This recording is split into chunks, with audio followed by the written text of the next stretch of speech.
What if the greatest willpower in the universe crash-landed in a world where heroism is just another brand? What if Hal Jordan, the fearless Green Lantern of Earth, suddenly found himself standing in the middle of Vought Tower instead of Coast City? And what happens when a man whose power is fueled by courage meets a man whose entire empire is built on fear? Let's dive into it.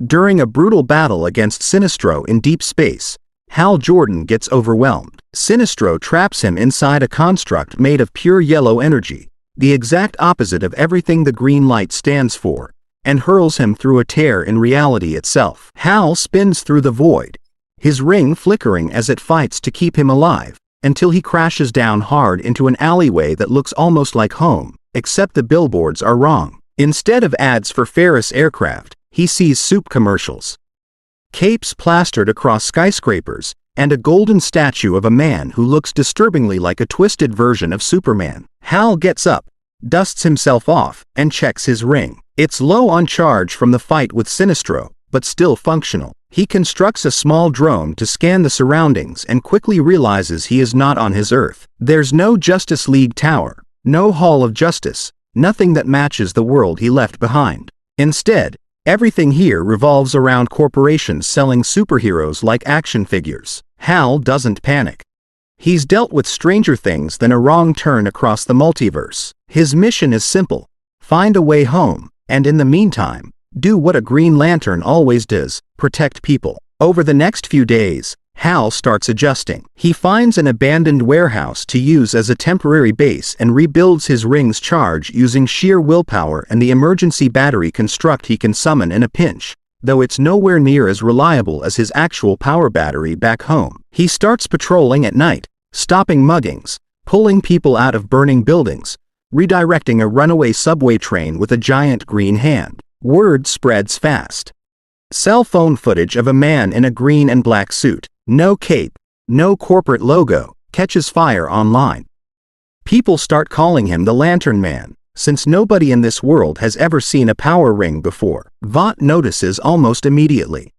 Ashley panics when the footage crosses her desk, worried this is some kind of PR disaster waiting to happen.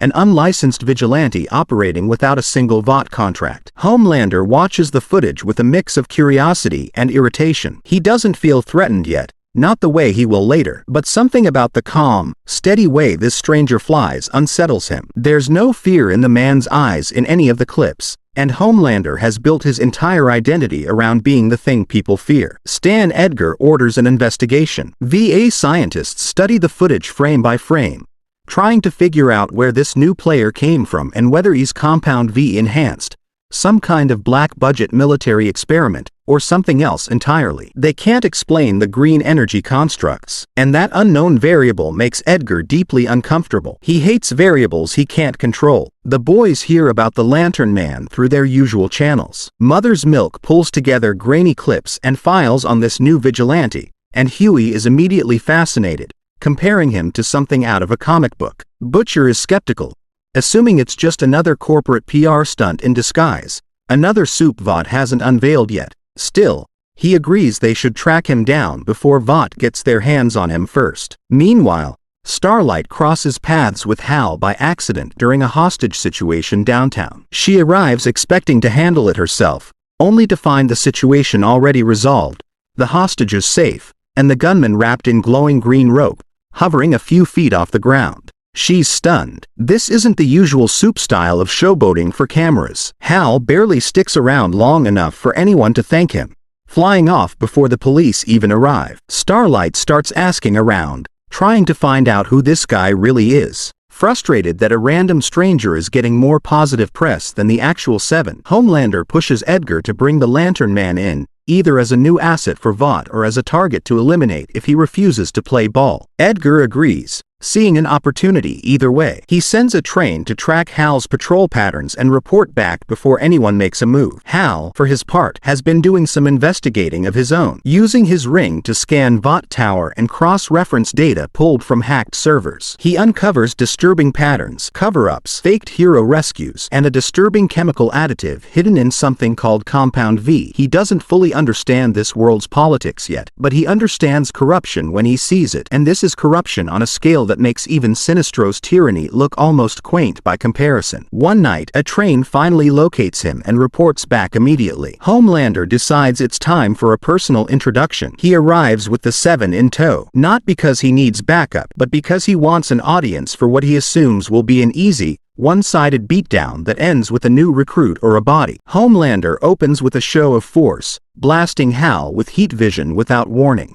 Hal's ring throws up a shield construct just in time, deflecting the beams into the sky. He doesn't retaliate right away, choosing instead to size up the group in front of him, cataloging every strength and every weakness the way he was trained to during years of Green Lantern Corps missions. Stormfront moves in fast, unleashing a lightning barrage, but Hal's ring generates a lightning rod construct that channels the electricity harmlessly into the ground. Homelander gets frustrated at how calm Hal remains through all of it. He tries to needle him, expecting fear, expecting hesitation, the same reaction he gets from almost everyone he's ever faced. Instead, Hal responds by constructing an enormous fist that sends Homelander crashing through 3 parked cars. The rest of the Seven pile in. Black Noir tries to flank him with a knife, but a green wall snaps up in his path. A train circles at full speed, trying to disorient him, so Hal builds a spinning green maze around himself that sends a train tumbling face first into the pavement. Even outnumbered,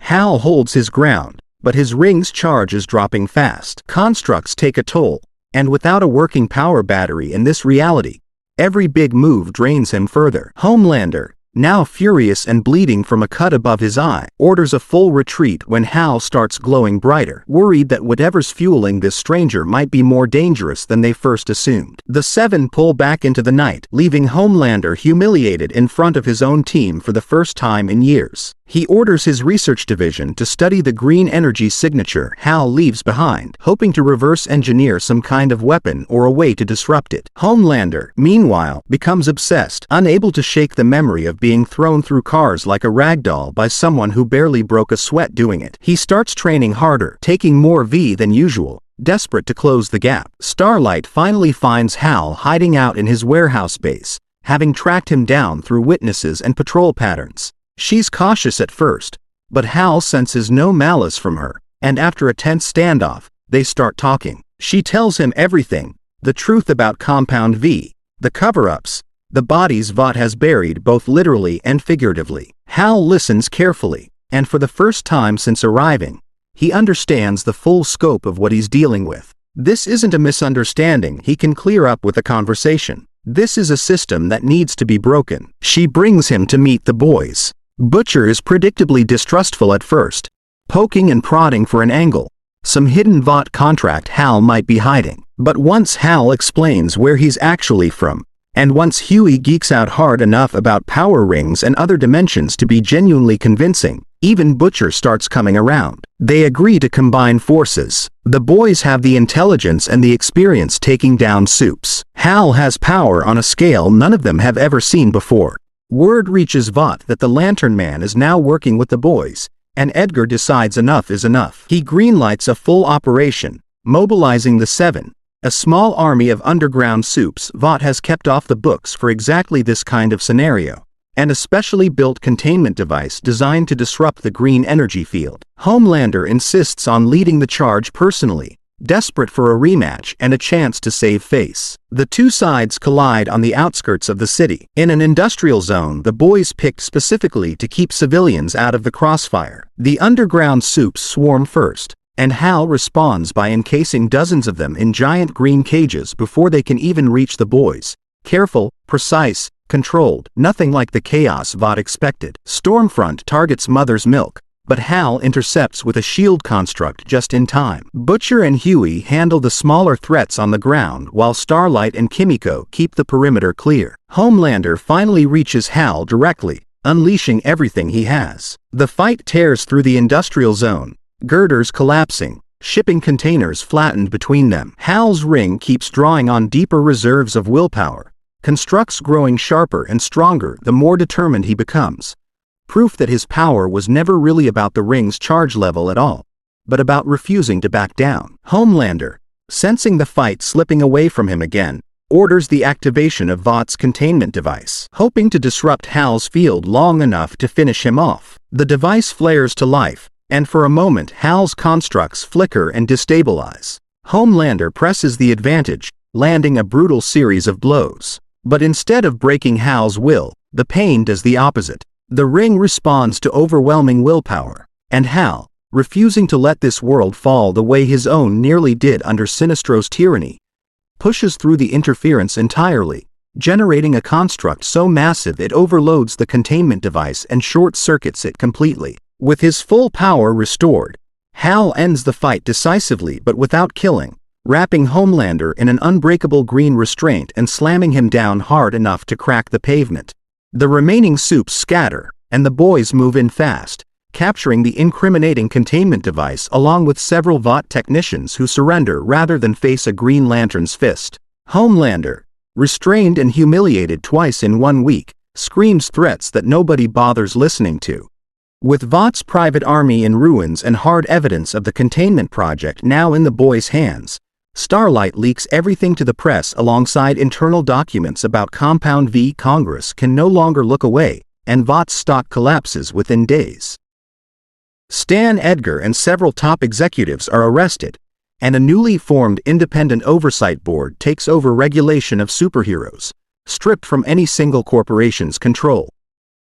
Before Hal leaves, he gives a short address broadcast across every network, urging people not to worship heroes like gods or treat them like celebrities, but to hold them to the same standard as anyone else entrusted with power. He tells them heroism isn't about fame or fear, it's about the choice to do what's right even when it would be easier not to. As Hal finishes speaking, a shimmering portal opens above the city, a rescue team from the Green Lantern Corps finally locking onto his signal after tracking the dimensional rift for days. Hal gives Starlight and the boys a final nod of respect before flying up into the light and vanishing back to his own universe, leaving behind a world just a little closer to the kind of justice he spent his whole life fighting for.